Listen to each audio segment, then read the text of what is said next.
it's Andy. Hi, it's Dave. Hi, it's Kirk. Welcome to the A.D.K. Rock and Metal channel, and today we are going to be checking out Bullet for My Valentine and 4 Words to Choke Upon. We have just done Trivium, Paul Harder and Strings to Your Martyr, and we're doing this because these two bands have joined up forces to go out on tour. It's been 20 years anniversary type tour, I believe it is. And it's right that we go back and check out their first major videos that kind of broke the bands. Now, there was this, we covered it in the Trivium, so please go check that video out where we talk about the kind of history between the two bands. But I was definitely more of a Trivium camp rather than a Bullet for My Valentine. And that's personally because at the time when Bullet for My Valentine came out and the vocals came out, I always kind of just like, he's a bit of a whiny bitch. It was kind of my... And I'm not saying that now, that's how I felt about him. He sounded very nasally to me. Listening back now in hindsight, I can see exactly what he's going for and knowing this song, but I don't think you guys know this song. We'll find out in a second. Tears Will Fall. You know Tears Will Fall. So, but he was much more, whereas with Matt Heafy and Trivium, he was more aggressive. In Bullet for My Valentine, it's much cleaner. Bass player does a lot of the heavy vocals in Bullet for My Valentine. So, and main lead vocalist, guitarist, he focuses mainly on the cleans. So it's a bit more of a split in the vocal performance. But we're going to check out 4 Words to Choke Upon. It'd be good for me to kind of go back and revisit this because I haven't really watched this in a long time. So yeah, let's do it.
Okay, there we go. First verse, first chorus. First thoughts. Yeah, again, a band I haven't really checked out. We talked about the video for some song about tears and falling, and my recollections of that, it was black and white and it was raining, and you know this sounds very, very familiar because I know I've seen that video. So I guess the two tracks aren't a million miles apart. No, I think the same album. Oh, there you go. I like the opening sort of single note sort of melody riff, but again it's the look in it. We got sort of spiky black hair and you know the sort of emo fringe on this guy on guitar, and they you know we talked earlier about the two bands doing a tour together, and you know you said it's not fair for fans to be conflicting with each other because they're not even from the same country. Now, you'd ask a million people, they'd say, well, these guys are from America. Not Wales. Yeah, they've got the look, they've got the sound. It'd be funny if they sang this in a Welsh accent. Well, that'd fucking crack me up. Yeah, but again, like Trivium, there's elements that I'm taking away from the first sort of minute and a half that I quite like. There's a lot going on. It just needs to tick all the boxes for me to really get into a band and follow it. But then that is a little bit narrow-minded of me. So yes. So again, we've talked about this before. There's such, so many genres, so many bands. People can produce decent stuff in their own bedrooms. So you want to check that out. You got the local scene. You've got bands that people recommend. You can't listen to everything, but it's days like this that make me think, well, perhaps I will give Bullet for My Valentine a chance, because there will be bits, albums, songs that I really will like, and I've just been too judgmental on just things like he looks a bit of a poser. And it's interesting looking about the look when you said you actually mentioned about the young girls and everything all in the audience in the queues. And the thing was when these guys came out, they were not targeted at us. They were not right. We were not their catchment. Weirdly, now 20 years later, we are their catchment audience because it's the 40-plus-year-olds. But if you look at what they were aimed at, their look, their style. I mean, we're talking about guys that are late teens, early 20s at best. Are they going to be writing music because they want to perform in front of a load of 40-year-old blokes and doing classic? Or are they going to be trying to get some 18, 19-year-old girls in the audience? You do the math. Let's work this one out. I mean, I'd like to think that that's not even a consideration. Oh, it is. Oh, it is. If you're a music, especially in metal, especially, we all seem to be behind this idea. Whenever we interview someone. I never write music with an audience in mind. How many songwriters say that? And you do wonder if that's the case. I don't know with this. To me, 50% of it I like. I love that pinch harmonic riff. I love the playful extra beat that they put in, where they had that vibrato technique on the downtuned guitar. I don't like the vocals. They're not as irksome as some of those whiny, emo, what do they call them, like mallcore type bands. There's a real good sense of excitement though. Again, 2005, this is new. What's going to come after new metal? Is it going to be In Flames and melodic death metal that's going to conquer America? Is it going to be Nightwish and symphonic metal? How big can black metal become? And then this comes along, doesn't it? Metalcore. And it looks like it is going to dominate. I mean, to be fair, it's still around now, isn't it? Metalcore. Yeah, still get new bands coming out. Very few of them really get any interest from us. With this, though, it's frantic. It's unpredictable. So I do like that element, but I'm quick to pick out the parts that I don't like, and that's unusual for me. I'm normally a bit more open-minded. I think the challenge with this one is, with Trivium, it was... The clean vocal on the chorus was a slight change of direction away. Here, there's so many guitar changes, tempo changes, vibe changes of the song, and you got that chorus like, this is how it's been, how it always will be. I mean, that's getting into rock vocals at that point. When you're looking at melody and you're doing transitions, you're not barking out. But then they've got the gang vocals of like a hardcore feel of like, look at me now. They're doing like fucking hardcore Biohazard gang chants. So they are throwing everything, including the kitchen sink, into this fucking song. I think that's what confused me at the time, and probably does confuse people of more old school metal. It's like every 30 seconds they're reminding you, hey, we write true metal. And they do, and you're like, fucking hell, your standard. Even like that. Of just going up to that riff. Like the bit that's just before, it's like... I know, yeah. Every time you're ready to dismiss it. And then you're doing pinch squeal, you're like, what the fuck, guys? Every time you're ready to dismiss it, they'll just remind you that they can really write heavy, crunchy riffs with extravagance. Let's watch till the end. Another point for me, you look at these guys, and from what I know, and the audience shot of who's attending this gig sort of shows you this, their sex, drugs and rock and roll. That's their aim. Not about, as I say, appealing to the demographic of your established rock and metal fan. They want the girls. They want a party. Yeah, they want a party. They are ready to party. Let's go see if they finish the song in a strong fashion.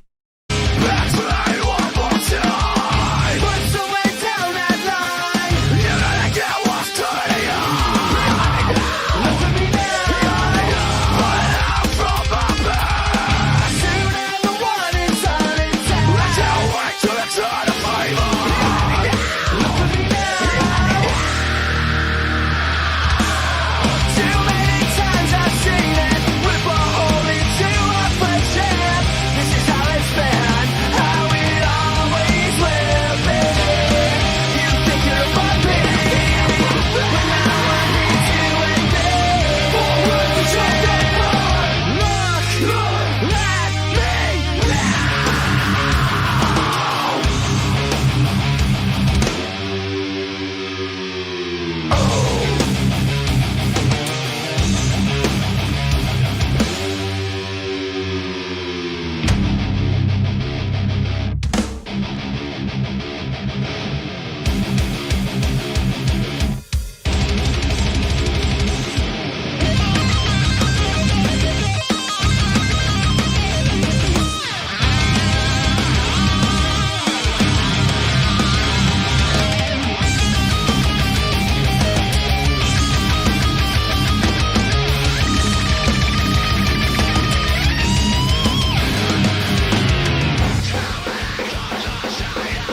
cracked America for a minute. Yeah. These did well, obviously in America. Okay, here we go. Bullet for my Valentine and 4 words to choke upon. Let's wrap it up. Your final thoughts on the band, Andy?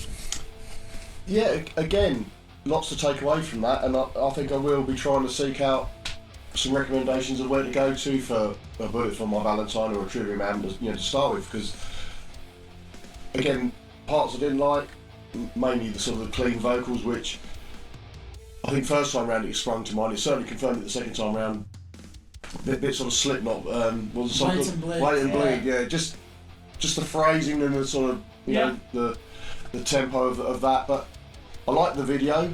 Again, simple performance video, but I like the sort of shots from almost underneath. It reminded me of a couple of Sepultura ones we've seen where, you know, the vocalists and guitarists, you kind of see it from underneath and they're almost obscured by their own mind, but it's a good shot.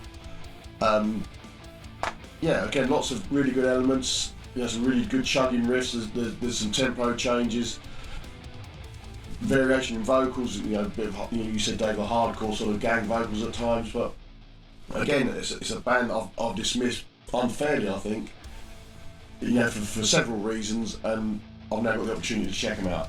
Okay. Kirk? It's easy to forget how big this band is. So, leading up to COVID, Megadeth was supporting my Bullet for my Valentine on the European tour. They've had Ginger and Tesseract support them over the last 2 years. And when I went to Tesseract 2 weeks ago, I met the bass player from that band, Night Thieves, and he was saying, "Oh, Ginger supported," and my first point was like, "What? Bullet for my Valentine crazy? We've got Ginger supporting," but it doesn't matter who's supporting, because as soon as they get going with their anthemic choruses, no one's going to blow them off stage. Great level of excitement and energy to that song.